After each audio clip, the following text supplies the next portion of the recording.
Si eres una persona sensible, no recomiendo ver este video, pues se habla de temas bastante fuertes que pueden herir o afectar. Se recomienda discreción.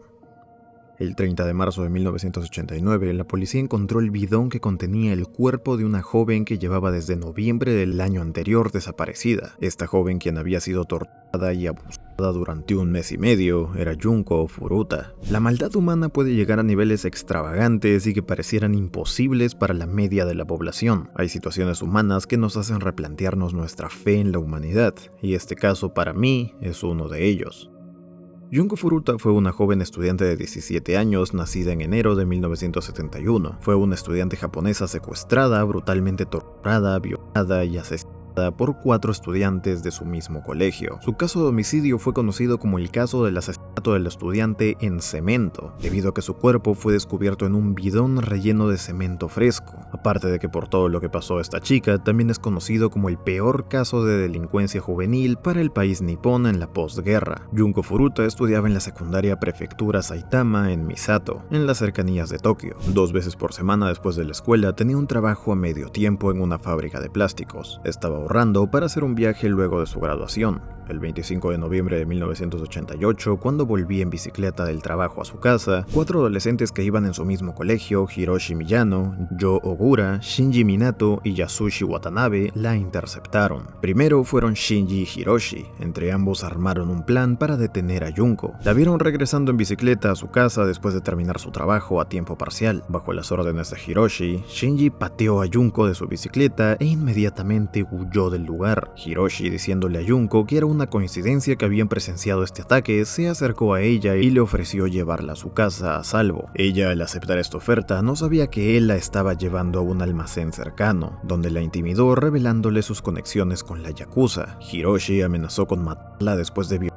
en el almacén y una vez más en un hotel cercano. Desde el hotel, él llamó a Shinji y a sus otros amigos, Yo Ogura y Yasushi Watanabe, e hicieron lo mismo, pero en grupo. Según los informes, Ogura le pidió a Hiroshi Miyano que la mantuviera en cautiverio para permitir que numerosos hombres abusaran sexualmente de ella. El grupo tenía antecedentes de violación en grupo y recientemente habían secuestrado y violado a otra chica que fue liberada después. Y tristemente, sí, la mantuvieron en cautiverio exactamente 44 días, y este infierno para Junko solo terminó cuando ella murió. Pero sigamos con cómo pasaron las cosas.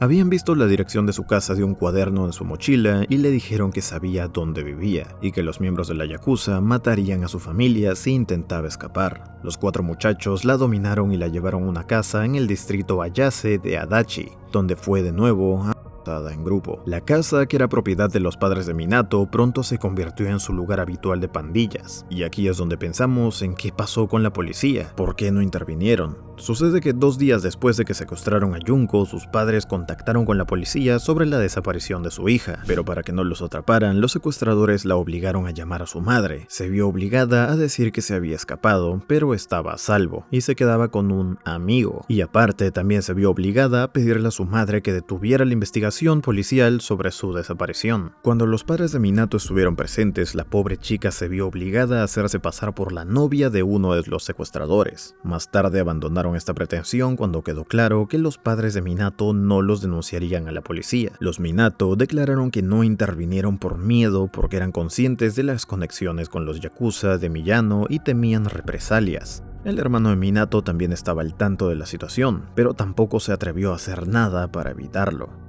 Intentaré no ser muy explícito sobre todo lo que pasó a la pobre chica, ya que no siento que sea necesario porque es verdaderamente repugnante todo lo que le hicieron, pero debo darles un poco de contexto. Furuta permaneció cautiva en la residencia de Minato, donde estuvo durante 44 días, tiempo durante el cual fue violada y torturada diariamente. El grupo responsable también invitó y alentó a sus otros amigos yakuza a atormentarla. Más tarde se dijo que más de 100 hombres habían participado en estas acciones y torturas. Y según lo que los propios tipos dijeron en el juicio, los 4 abusaron y torturaron a Junko de diversas maneras, entre ellas introducirle cosas extrañas y hasta pirotecnia que sí, encendieron, obligarla a beber su propia orina, alimentarla con cucarachas, obligarla a bailar y cantar canciones mientras la golpeaban, amputación de un pezón con alicates y le perforaron los senos con agujas de coser, atarla de las manos y tirarle mancuernas al estómago y quemarla con cigarrillos y mecheros.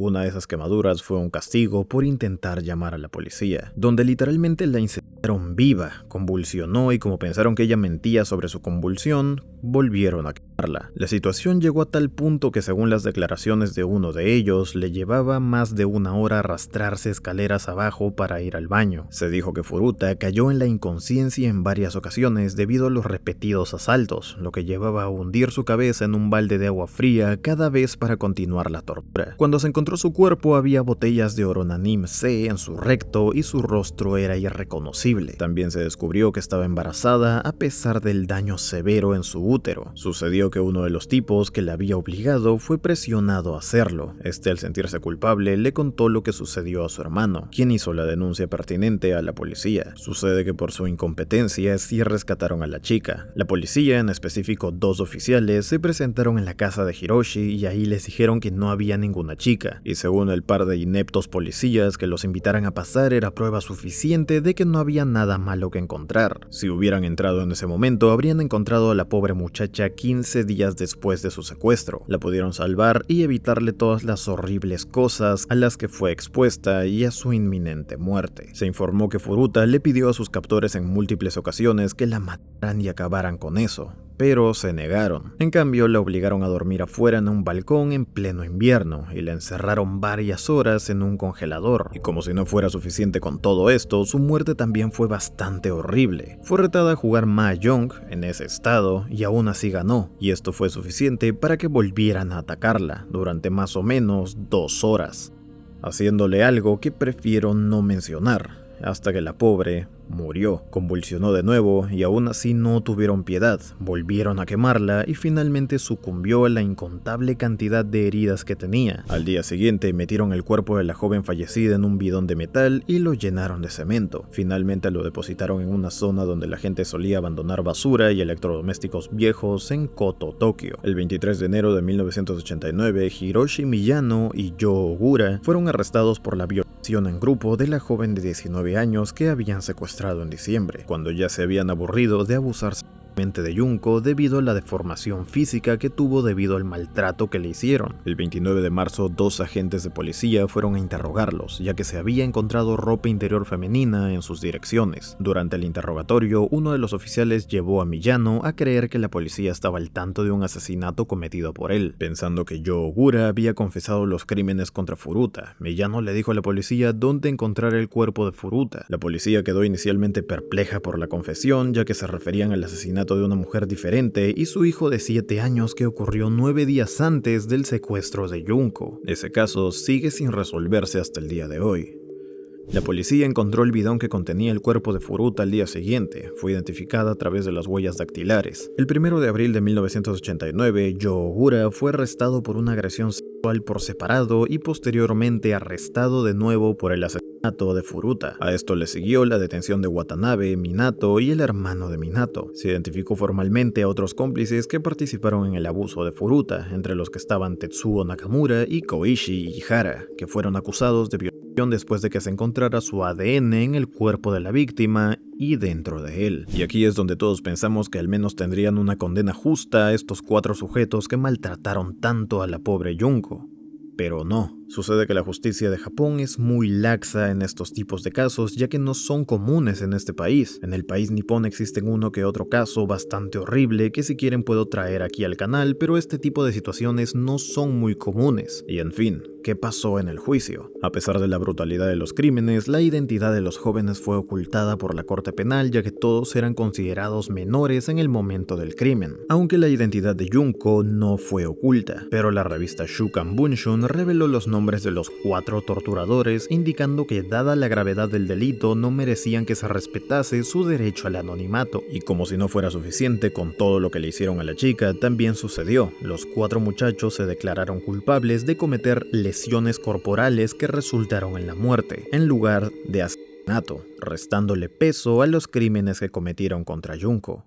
En julio de 1990, un tribunal de primera instancia condenó a Hiroshi Miyano, a quien se le consideraba líder y autor del crimen, a 17 años de prisión. Apeló su sentencia, pero el juez del Tribunal Superior de Tokio, Ryuji Yanase, lo sentenció a 3 años adicionales de prisión. La sentencia de 20 años es la segunda sentencia más alta dada en Japón antes de la cadena perpetua. Se le juzgó de esta manera porque tenía 18 años en el momento del asesinato. Según los informes, la madre de Miyano envió a los padres de Furuta 50 millones de yenes, equivalentes a $425,000, luego de vender la casa de su familia. A Miyano se le negó la libertad condicional en 2004. En enero de 2013, Miyano fue arrestado nuevamente por fraude. Debido a evidencia insuficiente, fue liberado sin cargos más tarde en ese mismo mes. Shinji Minato, quien originalmente recibió una sentencia de 4 a 6 años, fue resentenciado de 5 a 9 años por el juez Ryuji Yanase en su apelación, ya que tenía 16 años en el momento del asesinato. Los padres y el hermano de Minato no fueron acusados. Los padres de Furuta estaban consternados por las sentencias recibidas por los asesinos de su hija y ganaron una demanda civil contra los padres de Shinji Minato, en cuyo hogar se cometieron los crímenes.